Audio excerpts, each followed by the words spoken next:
نبی کریم صلی اللہ علیہ وسلم جب دنیا سے رخصت ہوئے نا، صحابہ کہتے ہیں ہمارے لیے اس سے زیادہ غم کی سچویشن کبھی تاریخ میں نہیں آئی تھی۔ عمر بن الخطاب اتنے جوش میں آ گئے، انہوں نے کہا اگر کسی نے کہا نا کہ نبی کی وفات ہوئی ہے میں گردن اڑا دوں گا۔ ابو بکر صدیق آئے، انہوں نے کہا عمر بیٹھ جاؤ، عمر بیٹھ جاؤ، اور کہا کہ تم میں سے جو شخص اگر تو کوئی نبی کی عبادت کرتا تھا جان لو کہ نبی فوت ہو چکے ہیں، اور جو کوئی تم میں سے اللہ کی عبادت کرتا ہے جان لو کہ اللہ الحی ہے، لا یموت، اللہ کو موت نہیں آتی۔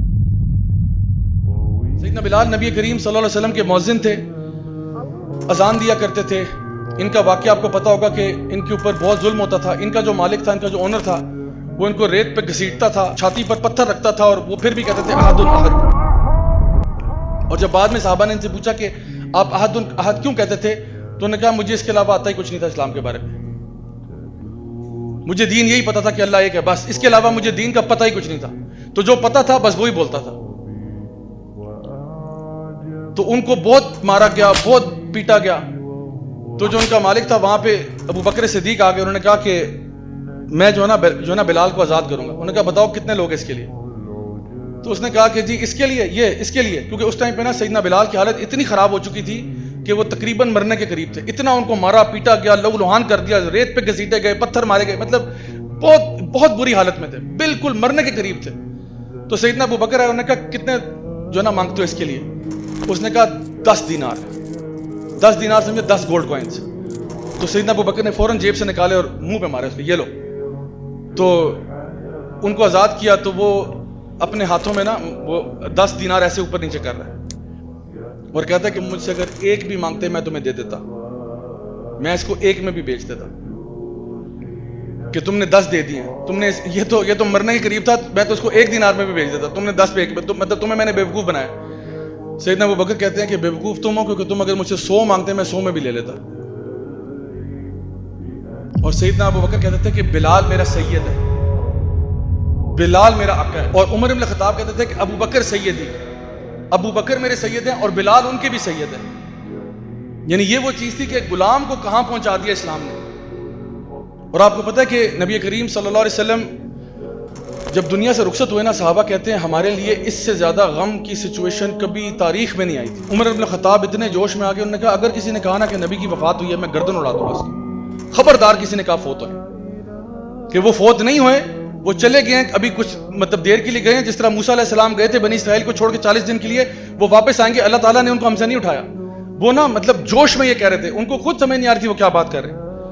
ابو بکر صدیق آئے، انہوں نے کہا عمر بیٹھ جاؤ، عمر بیٹھ جاؤ، اور کہا کہ تم میں سے جو شخص اگر تو کوئی نبی کی عبادت کرتا تھا جان لو کہ نبی فوت ہو چکے ہیں، اور جو کوئی تم میں سے اللہ کی عبادت کرتا ہے جان لو کہ اللہ الحی ہے، لا یموت، اللہ کو موت نہیں آتی۔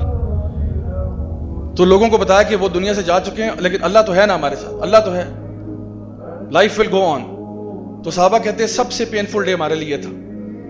ظہر کی نماز کا وقت آیا، سیدنا بلال نبی کی مسجد پہ چڑھ جاتے ہیں اذان دینے، ایز پر یوزول اذان دینے گئے، اللہ اکبر اللہ اکبر اللہ اکبر اللہ اکبر، اشہد ان لا الہ الا اللہ اشہد ان لا الہ الا اللہ اشہد ان محمد، آگے نہیں بول سکے، دوبارہ سٹارٹ کیا، دوبارہ اشہد ان محمد پر، پھر رک گئے، تیسری دفعہ سٹارٹ کیا، پھر رک گئے۔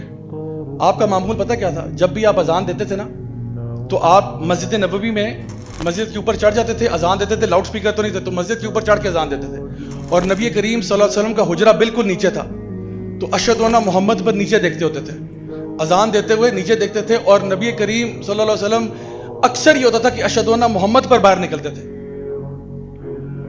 تو آج آپ اذان دے رہے ہیں لیکن اشہد ان محمد پر کوئی باہر نہیں نکل رہا، تو آپ سے اذان نہیں دی گئی، حتیٰ کہ ابو بکر صدیق آئے، انہوں نے کہا بلال بیٹھ جاؤ، اور باقی اذان انہوں نے دی۔ سیدنا بلال نے کچھ دن گزرنے کے بعد، اچھا انہوں نے اس کے بعد اذان دینا چھوڑ دی، انہوں نے کہا میں اذان نہیں دے سکتا۔ کئی دن گزر گئے، سیدنا بلال نے اذان نہیں دی۔ پھر ایک دن ابو بکر صدیق کے پاس آئے، اس ٹائم تک سیدنا ابو بکر جو تھے وہ خلیفہ نومینیٹ ہو چکے تھے، تو کہا کہ اے امیر المومنین آپ سے ایک گزارش ہے۔ کہ جی بلال فرمائیے کیا گزارش ہے؟ کہا گزارش یہ ہے کہ آپ مجھے مدینہ چھوڑنے کی اجازت دے دیں۔ تو کہا بلال یہ کیسے ہو سکتا ہے؟ انہوں نے کہا میں یہاں رہ نہیں سکتا۔ کیا ہو گیا بلال؟ امیر المومنین اٹس ٹو پینفل، یہ بہت پینفل ہے، میں مدینہ میں نہیں رہ سکتا، جب تک نبی تھے میں یہاں ٹھیک تھا، لیکن اب مجھے جانے دیں، اللہ کی راہ میں نکلنے دیں، چاہے میں دین کا علم سیکھوں, دین کے کام کروں, جہاد فی سبیل اللہ کروں, مجھے چھٹی دے دیں. تو سیدنا ابو بکر نے کہا سوال ہی پیدا نہیں ہوتا بلال, تمہیں کیسے جانے دیں ہم. تو انہوں نے کہا ایک میری سوال کا جواب دے دیں, آپ نے مجھے آزاد کیا تھا, میں ہمیشہ آپ کا احسان مند ہوں, لیکن سچ سچ بتائیے اگر آپ نے مجھے آزاد اپنی ذات کے لیے کیا تھا تو میں یہاں رک جاتا, لیکن اگر آپ نے مجھے اللہ کے لیے آزاد کیا تھا تو خدا کی قسم مجھے جانے دیں. سیدنا ابو بکر نے کہا ٹھیک ہے بلال, اگر ایسی بات ہے تو جاؤ. سیدنا بلال نکل گئے اور سال گزر کے غائب ہیں, سین سے غائب ہیں. عمر یعنی ابو بکر صدیق فوت ہو جاتے ہیں, عمر ابن خطاب کی خلافت آتی ہے, جروسلم فتح ہوتا ہے. وہ واقعہ یاد ہے نا جو اونٹ کے اوپر آپ نے اپنے غلام کو بٹھا کے خود پیدل چلے تھے, تو وہاں چلے جاتے ہیں, جروسلم فتح ہوتا ہے, مسلمانوں کے ہاتھ آتا ہے. اس دن سیدنا بلال جروسلم میں تھے, وہ ادھر ہی تھے, بیت المقدس میں تھے. تو صحابہ نے جب دیکھا کہ جی جروسلم مسلمانوں کے ہاتھ آ گئے, سب نے کہا بلال کہاں ہے, بلال کہاں ہے. کہا سیدنا بلال آپ اذان دے دیں. پہلی دفعہ بیت المقدس میں اذان ہو رہی ہے. کہا سیدنا بلال آپ اذان دیں, آپ نبی کے مؤذن ہیں. سیدنا بلال نے انکار کیا, میں نہیں اذان دے سکتا. صحابہ نے بہت پوچھ کیا پلیز اذان دے دیں, پلیز اذان دے دیں. پھر بڑا دل پر پتھر رکھ کے وہ اوپر کھڑے ہوئے اور اذان دی. اور مورخین لکھتے ہیں کہ جتنے صحابہ وہاں موجود تھے نا, سب کی داڑیاں آنسوؤں سے تر ہو چکی تھی, کیونکہ جب وہ اذان سنی نا اتنے عرصے کے بعد ان کو لگا جیسے نبی واپس آ گئے, نبی کا دور واپس آ گیا. کیونکہ یہ اذان آخری دفعہ نبی جب زندہ تھے تب سنی تھی, جب وہ دنیا میں موجود تھے تب سنی تھی. تو اب دوبارہ سن رہے ہیں تو سب کے دل لرزے ہوئے تھے, سب رو رہے ہیں. اور یہ اعزاز صرف سیدنا بلال کو جو ہے نا حاصل ہے کہ انہوں نے کعبہ میں بھی, مسجد نبوی میں بھی اور بیت المقدس میں بھی پہلی دفعہ اذان دی, تینوں جگہ. اور یہ تین مقدس ترین جگہ ہیں جہاں پہ تینوں پہ آپ نے اذان دی ہوئی. اچھا اس کے بعد کیا ہوا, آپ اذان دی, آپ بھی ایموشنل ہو گئے, ظاہری بات ہے. آپ وہاں سے نکل کے ڈماسکس چلے گئے, سیریا چلے گئے. سیدنا بلال سیریا چلے گئے ڈماسکس میں, کئی عرصہ وہاں گزر گیا. ایک دن کہتے ہیں رات کو میری خواب میں نبی کریم صلی اللہ علیہ وسلم آئے اور کہتے ہیں کہ بلال کیا ناراض ہو میرے سے, اتنا عرصہ گزر گیا تم آئے نہیں مدینہ. تو سیدنا بلال کہتے ہیں کہ مجھ سے رہا نہیں گیا, میں نے نہ ادھر دیکھا نہ ادھر دیکھا, کچھ نہیں دیکھا, میں بس بھاگا مدینے کی طرف کہ اب تو نبی خواب میں آ گئے. کہتے ہیں میں مدینہ پہنچا, سیدھا روضہ رسول پر گیا اور کہا کہ میں آ گیا ہوں یا رسول اللہ, میں آ گیا ہوں واپس. اور کہا کہ میں آپ کو نہیں بھولا, میں آپ پر درود بھیجتا ہوں, آپ پر سلام بھیجتا ہوں, آپ کے فیملی کے لیے دعائیں کرتا ہوں, میں آپ کو نہیں بھولا. اچھا آپ وہاں پہ روضہ رسول پہ ہیں, رو رہے ہیں.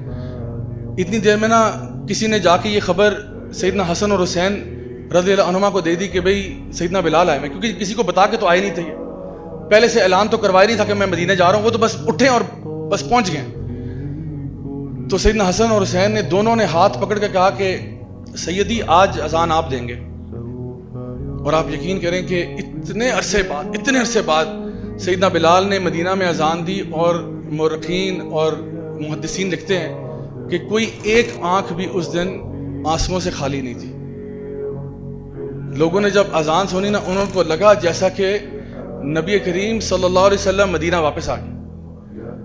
آپ سوچیں کہ یہ وہ صحابہ ہیں جو نبی پر جانے دیتے تھے, یہ وہ لوگ ہیں جو سٹرینجرز تھے, یہ وہ لوگ ہیں جو اپنے دین پر قائم تھے. اور اللہ رب العزت نے ہمارے لیے یہ بات بتا دی ہے کہ قل ان کنتم تحبون اللہ فاتبعونی یحببکم اللہ ویغفر لکم ذنوبکم. کیا تم اللہ سے محبت کا دعویٰ کرتے ہو تو پیارے نبی کی اتباع کرو, نبی کی پیروی کرو. اور آپ اگر صحابہ کی زندگی اٹھا کے دیکھیں, آپ یقین کریں ہمیں اپنے اعمال پہ شرم آتی ہے کہ ہمارے کیا اعمال ہیں, صحابہ کا طرز عمل کیا تھا, کتنی نبی سے محبت کرتے تھے. لیکن ایک خوشی کی بات یہ ہے کہ نبی نے فرمایا تھا کہ جو جس سے محبت کرتا ہوگا اسی کے ساتھ اٹھایا جائے گا. صحابہ کہتے ہیں جس دن ہم نے یہ حدیث سنی نا, ہمارے لیے وہ دن ہمارا عید کا دن تھا. یعنی اس دن ہماری عید تھی, کیونکہ اور ہماری خطائیں اپنی جگہ, ہمارے گناہ اپنی جگہ, ہمارے مسئلے اپنی جگہ, لیکن ہمیں رائی برابر بھی شک نہیں تھا کہ ہم نبی کریم صلی اللہ علیہ وسلم سے محبت کرتے ہیں. ہمیں یقین تھا کہ ہماری محبت نبی کے ساتھ سچی ہے. اور اس لیے جب انہوں نے یہ کہا نا کہ ہر بندہ اسی کے ساتھ اٹھایا جائے گا جس سے محبت کرتا ہوگا, تو ہمیں اس بات پہ خوشی تھی کہ انشاءاللہ ہم نبی کریم صلی اللہ علیہ وسلم کے ساتھ اٹھائے جائیں گے.